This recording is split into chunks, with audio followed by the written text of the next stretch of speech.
Hello, guys, and welcome back to HouseEdge. We are talking Week 16 in the college football playoff, Round 1. But before we get into our picks, I just want to take a look at where I'm sitting at for the rest of the year. It's not looking good. We're on a road to breaking even. That's basically where we're at now. We're looking at maybe 6 more weeks of the football betting calendar. So let's look at our NFL record. NFL record, we're sitting at 33, 42, and 1. College, that's my spread record. College spread record, we're looking at 25 and 28 and 2. For our parlays, we went 4 and 10 for college and 3 and 13 for the NFL parlays. Futures were profitable for college. We're sitting at 3 and 7, up almost 2.5 units, with Oregon plus 1,400 pending, taking us to a whopping minus 12.78 units on the year so far. Like I said, we got like 6 more weeks left. I'm here to make a push to go even. I haven't had a losing record since we started this show 3 years ago, and that is not going to change. So let's dive into the NFL. Got 5 plays and then a parlay here. Starting off first play, Thursday Night Football. We're taking the Rams plus 104 against the Seahawks. This is a bet against the Seahawks more than it is a bet for the Rams. I just do not trust Sam Darnold in these big game spots. First game against the Rams, he throws 4 picks in that game, looking very similar to how he broke down at the late of last season, playing against the Lions in back-to-back weeks for that Week 17 and eventual playoff game. And the Rams are pretty solid on offense and defense.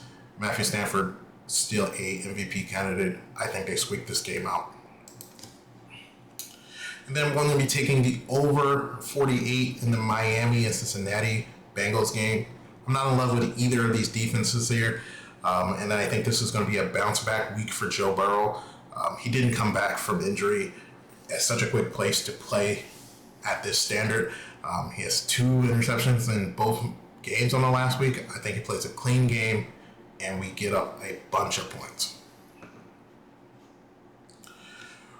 Also going to be taking the Panthers plus 3 versus the Buccaneers. The Panthers are a really good team at home this year. Their last home game was against the Rams, in which they upset them. No one expected that. And they've faltered over the last couple of weeks, but both of those games, the first game was at home against the 49ers, which they lost 20-9, but 49ers just had a good day. I don't take too much away from that game. And they played good against the Saints, they just couldn't pull it off, and that was on the road. I think getting back at home, you get into 3 points, and then there's a Tampa Bay team that is really sliding right now. The way that the clock management and everything at the end of that Falcons game was just terrible. And now you're starting to see some infighting in the team. 2 weeks ago, we had Baker Mayfield basically calling out the coaches in the preparation, not having the correct game plans. And then next week, Todd Bowles is on the podium calling out the players for not having enough heart. You add that on top of a 4-game losing streak, I think the Buccaneers are done, which is really sad. That was my Super Bowl pick at the beginning of the year, and they looked great to start. You get Mbuka, who looked like a breakaway candidate for Rookie of the Year starting at the beginning of the year, who hasn't shown up in many games now. Neither has Baker, who was an MVP candidate at the beginning of the year. So I just think the Bucs team is done. They've wrapped it up. I wouldn't be surprised if they lose out. Maybe they won't lose out because they play the Panthers twice, and they probably should split one of those games. But it does not look good. It does not look good. And oh wait, what's the record right now? Is this game 4 of the NFC South?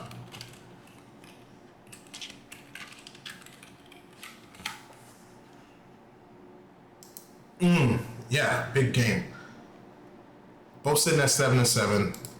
the winner of this game takes control of the NFC South. With the Falcons sitting at 5-9, I don't think they'll catch up in the next 3 weeks. So really big spot here. That kind of makes you a little scared of Baker because he is such a big game player. But I don't think they have much left. I'm gonna take the Panthers plus the 3. And then we're also gonna be taking the Patriots versus the Ravens. Patriots Baltimore is at home in this game.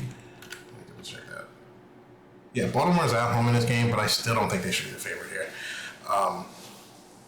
The Patriots just ran off a 10-game winning streak, and they lost a pretty tight game to the Buffalo Bills, 35-31. I don't know how that flips to them being plus 3 is like the average you give them on two teams that are comparable.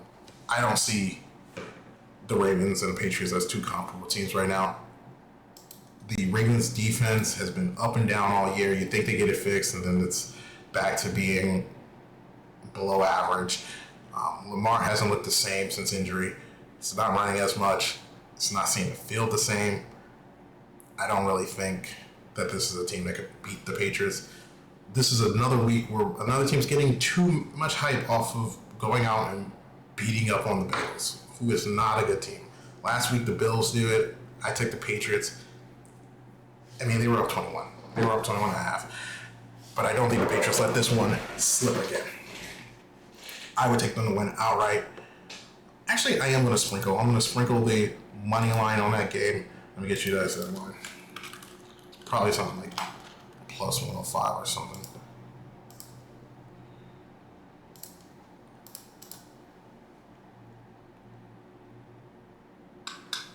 Sunday night football, and it's a big game. Plus 152. Let's get that, yes. Sprinkle on the money line, Patriots, plus 152. I really like that play. And then my last play, which is my favorite, but it hurts my heart that it's my favorite play of the week, I'm going to be taking the 49ers minus 6.5 versus the Colts. This is fitting because of the teams that are playing. George Kittle once described the NFL as getting into multiple car accidents in 1 week and then having 7 days to recover and doing it all over again. That is the toll that a 44-year-old Phillip Rivers is going to have to endure. He got into his car accident last week. Now he only has a week to recover. I don't think a 44-year-old body can recover that quickly. So I didn't think we were going to see him anything close to what Phillip Rivers was in the first week against Seattle, and it wasn't that good. I mean, he started the game off, his spiral was not there. He grew into the game, but it still wasn't enough to win, and I think the 49ers are one of the better teams in the NFL. This 6.5 points is not enough. Also, the Seahawks, their game plan against the Colts last week was very much, they were still trying to contain Jonathan Taylor. I think the 49ers and Rob Saleh, they go out there and they create a lot of different unique defensive schemes, and they blitz. They blitz hard in this game against the Colts, and I don't think Phillip Rivers is going to be able to take that. This is also a game I'd probably take an alt line on. We'll see where the lines end up on Sunday. And for my parlay, I'm going to be doing a teaser. I have 7 plays that I really like this week, but I like to keep it at 5 plays a week.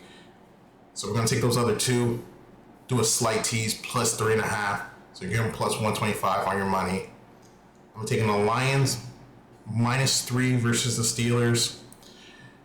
The Lions have been up and down all year. I think this 9 straight weeks of win-loss.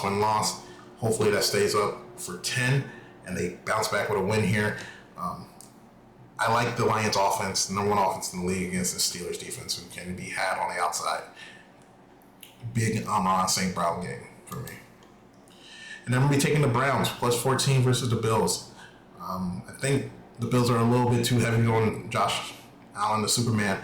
That's the only way they can really beat you. And I don't like that rushing attack. I think the Browns with Judkins can do something. And the Browns offense when you add in Shador, he's looked a lot better than Joe Flacco and Dylan Gabriel. They're getting some deep shots. So a more expansive package on offense for the Browns over the last couple of weeks. Also, you add in that defense anchored by Myles Garrett, who's probably going to break the sack record this week. I think they can hold him and finish 2 touchdowns. And that'll wrap out my NFL plays. Let's take a quick little break and I'll get you to college football. And we're back to talk college football playoffs round 1. I got 3 plays, no parlay for college football this week. Starting off with Texas A&M. I'm going to be taking this for 2 units. Minus 146 on the money line versus Miami. I think they're the better team who's played better competition.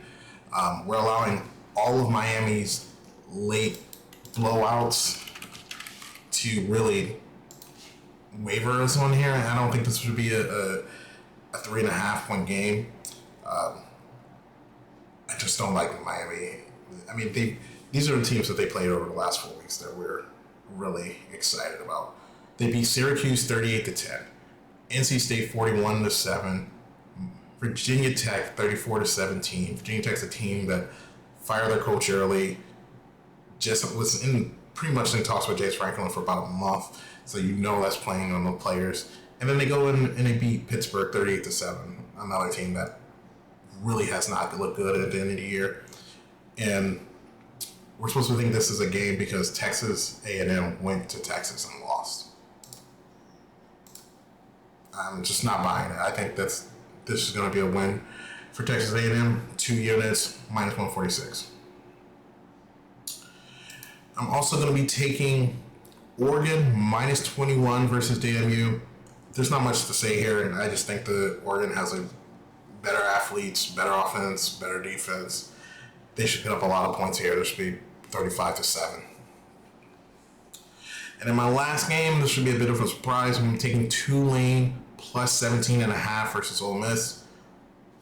A lot of similar situations here between these two teams. Both teams have lost their head coach, with John Summerall going off to Florida and Ole Miss. Lane Kiffin going off to LSU. I think key differences though here that will really affect this game is that Ole Miss, I think they were very dependent on Lane Kiffin and his offensive schemes. I know they're keeping the offensive coordinator for the playoffs, but even he is halfway out the door. He's going to be the offensive coordinator for LSU, and I don't know if he's. I think Lane Kiffin helps that offense a lot. I don't know if they're just that offensive coordinator running that offense. So I do think you're missing a little bit on game day for Ole Miss. And then Tulane, someone's leaving, but that's a defensive coach. I'm not as worried about a team losing a defensive coach midseason that I am worrying about your offensive guru. And I don't really think that Ole Miss doesn't have a world beater squad. I think a Power 5 team can go out there and hang with them. You're getting 17.5 points. Hold them to 2 touchdowns in the field goal. Let's do this. I'm taking Tulane plus 17.5. So that will wrap out my college football playoff bracket games. Make sure to like, comment, and subscribe here on YouTube. And good luck on your bets this weekend, guys. Have a good day.